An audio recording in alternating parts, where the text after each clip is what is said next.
mulai dari handphone hingga mobil listrik berganti. Nah, ini mulai merambat ke elektronik seperti HP. Biasa ada tuh headset yang kita pakai gitu kan. Tiba-tiba kita taruh, nempel aja ke besi. Kalau magnet memiliki nilai pasar yang sangat tinggi, yaitu sekitar 34,7 miliar US dollar atau sekitar 519 triliun rupiah. Nilai pasar setinggi ini triliun, bayangkan bisa membuat sebuah negara menjadi triliun. Apa ndak buat pulau itu ya?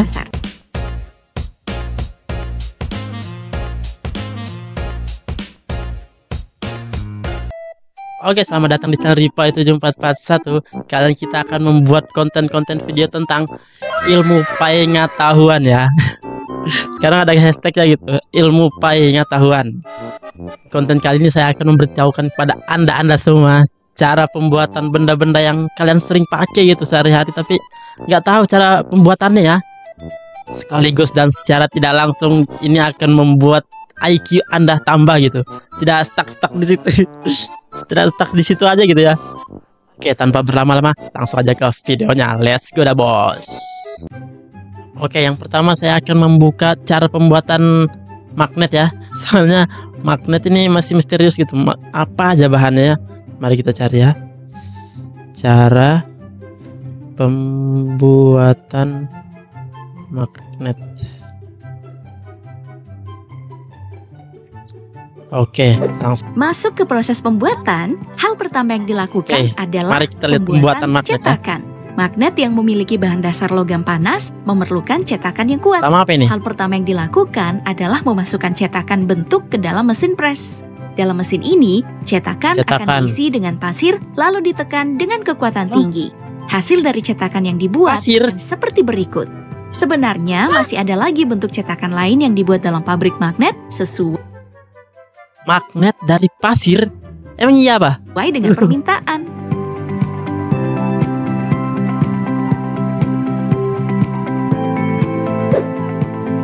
Setelah cetakan selesai, maka sekarang mudah untuk mempersiapkan bahan baku untuk membuat magnet. Ada berbagai macam logam yang disiapkan untuk menjadi bahan baku. Nah, mulai dari kalau ini masih masuk akal gitu ya. Nikel, aluminium alloy, dan juga aluminium. Berbagai macam logam ini kemudian dituang ke dalam sebuah tungku pembakaran yang suhunya mencapai 1690 derajat Celcius.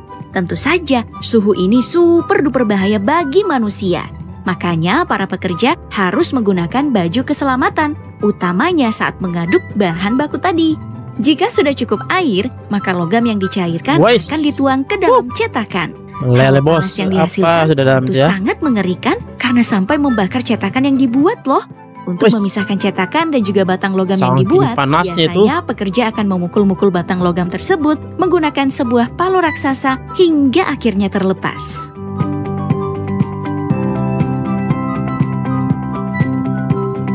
Wih, mantap. Kalau logam yang dicetak udah dingin, maka saatnya masuk ke pemberian daya magnet untuk si logam. Caranya cukup mudah kalau punya alat canggihnya. Logam hanya diletakkan pada dua sisi alat yang menentukan kutub selatan dan kutub utara miliknya. Dengan memberi tegangan listrik berlebih yang dialirkan oleh alat pada bidang logam yang ditempelkan, maka si logam akan langsung punya kekuatan magnetik. Sebelum diperjualbelikan dan dijadikan beragam hal, tahap terakhir yang harus ditempuh adalah quality control. Magnet yang baik akan memiliki kekuatan medan magnet yang kuat dan juga berarti dari pasir ke bermacam-macam bahan gitu ya, seperti tadi apa, aluminium, apa segala macam gitu ya. Titik terakhirnya listrik bos, listrik bisa bertahan lama. Jika sesi quality control ini selesai, maka magnet baru siap untuk diperjualbelikan.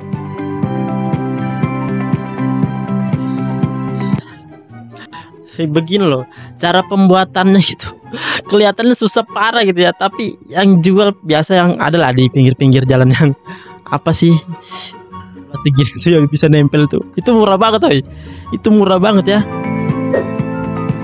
Setelah selesai di pabrik, magnet akan masuk ke dalam pabrik-pabrik untuk disulap menjadi beragam alat yang sering kita jumpai sehari-hari seperti yang dibicarakan tadi, mulai dari handphone hingga mobil listrik berganti. Nah, ini mulai merambat ke elektronik seperti HP. Biasa ada tuh headset yang kita pakai gitu kan.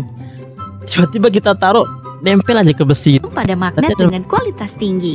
Makanya wajar kalau magnet memiliki nilai pasar yang sangat tinggi, yaitu sekitar 34,7 miliar US dollar atau sekitar 519 triliun rupiah.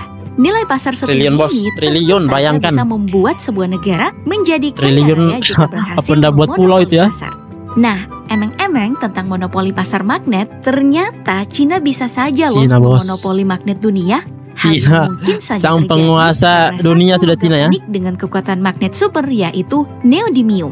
Neodymium merupakan logam langka yang sedang mengalami lonjakan permintaan karena sangat kompatibel untuk alat-alat elektronik, mulai dari handphone, headset, laptop, komputer.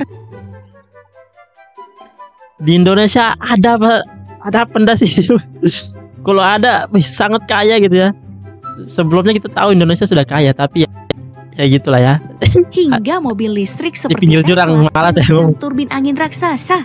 Dengan menggunakan neodymium, besi dan juga boron, maka akan dihasilkan magnet permanen luar biasa yang ukurannya malah kecil. Makanya sangat cocok untuk teknologi kompak seperti smartphone dan Bluetooth wireless. Sebab kegunaan dan keunggulannya inilah magnet neodymium mencapai permintaan fantastis senilai 11,3 miliar US dollar atau 169 miliar rupiah. Kegilaan dari neodymium ini juga bisa dilihat dari lonjakan harganya. Ya masalah di Cina aja. Neodymium dihargai 50.000 US dollar atau 748.000 rupiah per metrik ton. Namun semua berubah dalam 1 tahun. Di tahun 2011, neodymium dihargai 250.000 US dollar atau 3,7 miliar rupiah per metrik ton atau 5 kali lebih mahal ketimbang tahun sebelumnya. Dari permintaan pasar yang sangat besar ini, Cina menjadi supplier terbesar dengan memberi 80% pasokan neodymium. Cina ngeri banget. Saking dimonopolinya oleh Cina, negara sekuat Amerika Serikat aja yang sering menyerukan boikot teknologi Cina harus mengalah untuk mendapatkan neodymium. Nah, Amerika aja sampai ngalah gitu. Ini baru-baru ini ada perang dagang gitu ya, perang harga dagang gitu ya. Amerika menaik tarif ke Cina, Cina balas. Amerika balas lagi, Cina lagi balas. Amerika sampai nyerah loh. Ngeri banget Cina ini ya. Di tahun 2018, neodymium jadi salah satu hal yang menjadi pengecualian dalam aksi boikot Amerika pada Cina. Cie, ini nih yang namanya benci tapi butuh. Apalagi Amerika memang sulit untuk membuka tambang neodymium di sana karena persoalan limbah tambang yang tidak pernah beres. Makanya mereka harus bergantung pada Cina. Dengan keberadaan neodymium di Cina dan juga permintaan pasar yang terus melonjak, Cina bisa saja mendapatkan kuasa yang lebih besar ketimbang negara saingannya seperti Berarti secara nggak langsung Cina ini ada di atas Amerika gitu ya? Atau gimana? Sudah melampaui gitu ya? Serikat. Skenario terburuk bagi kedua negara ini adalah Cina ogah untuk ekspor neodymium pada mereka.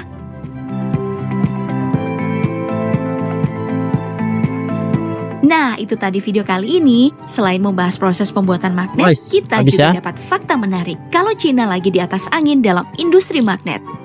Kira-kira kalau Indonesia mau ikutan main, si neodymium ini ada nggak ya di negara kita? Soalnya kalau itu tambang pertanyaannya itu ada di Indonesia punya tambang top markotop, misalnya emas atau nikel. Tumpahkan jawaban kamu di kolom komentar dan sampai jumpa di video berikutnya. Bye-bye.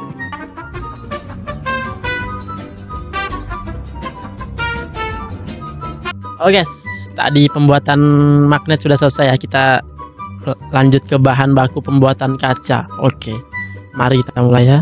6 bahan baku kaca. Yang pertama 6 bahan baku kaca. Oh, mantap. Hah? Lagi-lagi pasir, Roy. Hah? Masa ya pasir lagi? Kaca pasir loh. Adalah salah satu bahan paling dasar dalam pembuatan kaca. Pasir di sini adalah jenis pasir kuarsa.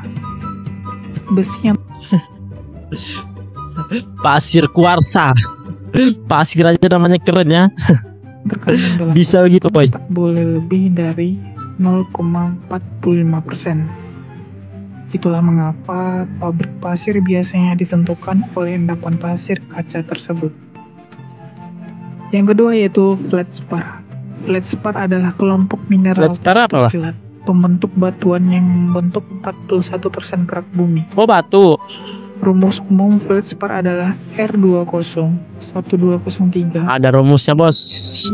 02. Masalah rumus angkat tangan ya. Sering digunakan untuk industri kaca adalah batu akik apa?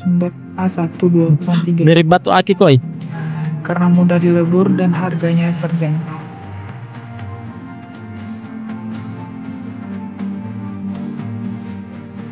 Lanjut, yang ketiga, boraks. Bayangkan kaca terbuat dari boraks ya. Emang iya. Untuk bahan baku campuran bakso. Ternyata boraks juga digunakan untuk bahan pembuatan kaca. Boraks mampu membuat kaca tahan akan reaksi kimia. Yang keempat yaitu garam. Di sini industri kaca tidak menggunakan. Ya, emang iya apa? Pakai garam boraks saya. Ini aku ditipu apa gimana nih, woi? Reagents. Garam yang digunakan yaitu kerak garam, di mana garam tersebut tidak mengandung yodium sebagai bahan tambahannya. Kerak garam murni ya, bukan garam yang sudah ada bahan yang lain ya. Yang kelima, kulit. Kulit adalah bahan serpihan kaca yang terbuat dari limbah kaca. Bahan ini digunakan sebanyak 10% hingga 80% sebagai bahan utama. Kalau ini masih masuk akal gitu ya.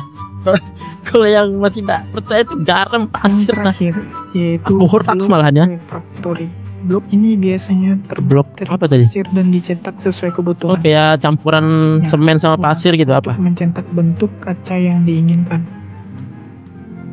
Nah, itulah tadi keenam bahan baku dasar dalam pembuatan kaca yang selama ini kalian pakai untuk bercermin dan lain sebagainya. Semoga bermanfaat ya. Terima kasih.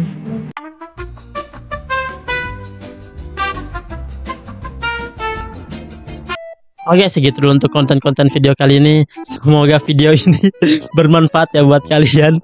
Dan mudah-mudahan IQ kalian nambah gitu ya setelah nonton video ini ya. Dan buat kalian yang suka video ini silahkan like, komen, dan subscribe ya. Dan jangan lupa bagi-bagi ke teman-teman kalian ini. Jangan lupa follow IG saya di @ripai7441 ya. Oke, sampai jumpa di konten-konten selanjutnya. See.